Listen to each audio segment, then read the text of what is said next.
संजय, ये तो लाजमी सी खबर थी कि नुपुर शर्मा ने अपना केस जो है वापस ले लिया है सुप्रीम कोर्ट की टिप्पणी के बाद। ऑप्शन नहीं था। जी हाँ, बिल्कुल लेना ही था, उनके पास ऑप्शन नहीं था, क्योंकि कोर्ट ने कहा कि अगर आप वापस लेने के लिए नहीं कहेंगे तो हम आपका केस डिसमिस कर देंगे।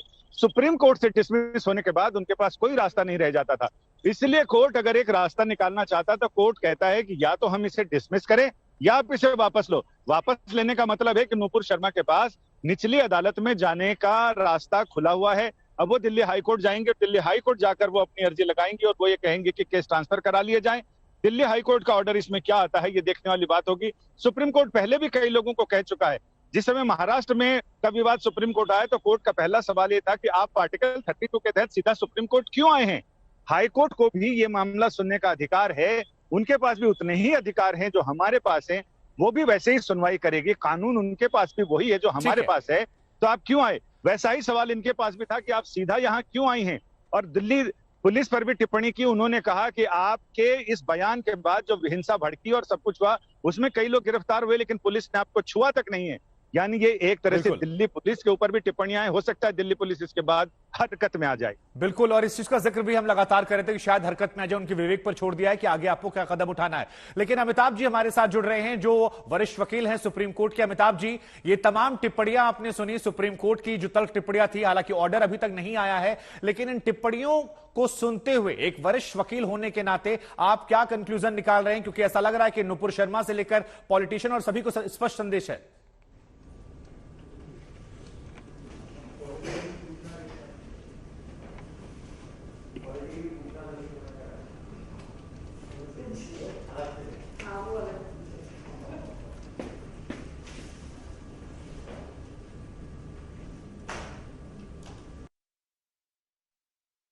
तो ऐसा प्रतीत हो रहा है कि शायद नुपुर शर्मा को जो आदेश दिया गया था टिप्पणी में कि आपको माफी मांगनी चाहिए, और उसको लेकर अब आगे धीरे धीरे प्रक्रियाएं जो हैं शुरू हो गई हैं। क्या नुपुर शर्मा प्रेस कॉन्फ्रेंस के जरिए टीवी पर आकर माफी मांगेंगी?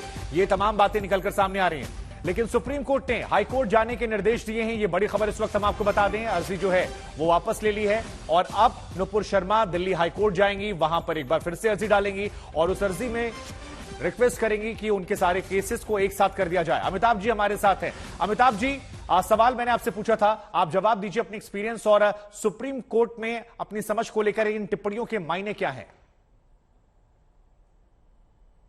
सर, आपका ऑडियो शायद म्यूट है, आप एक बार उसे अगर अनम्यूट कर देंगे तो।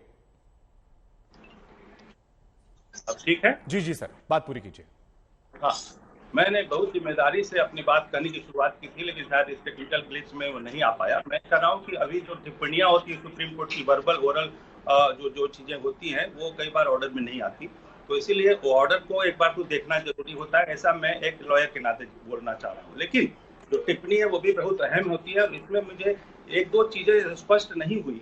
देखिए, जब सुप्रीम कोर्ट ने ऐसा जो ट्रांसफर एप्लीकेशन होता है, ओरिजिनल जुरिस्डिक्शन का मामला है सुप्रीम कोर्ट का, और जब बहुत जगहों पे परेशान करने के लिए ऐसी घटनाएं होती हैं, जब एफआईआर किया जाता है और उसका पीछे बहुत ही मेंसरिया होता है या डेलिब्रेट मलाफाइडी होता है, तो उसमें सुप्रीम कोर्ट संज्ञान लेती है आमतौर पर।